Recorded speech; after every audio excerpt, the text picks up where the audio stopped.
من قبح معمم الشيعة أنهم يسيئون الأدب مع الله تبارك وتعالى، فخرج علينا المعمم علي القراني زاعما أن الله يلعب، استغفر الله، ويقول أن الله يشتغل سياسة وأن الله يلعب سياسة.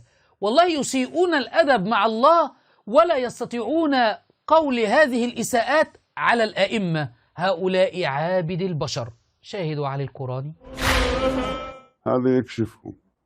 عندنا نقطة ثانية، أن الله عز وجل إذا راد يشتغل سياسة كيف يلعب بخلقتهم، أن الله عز وجل إذا راد يشتغل سياسة كيف يلعب بخلقتهم، ويا منين يأتيهم من حيث لا يحتسب.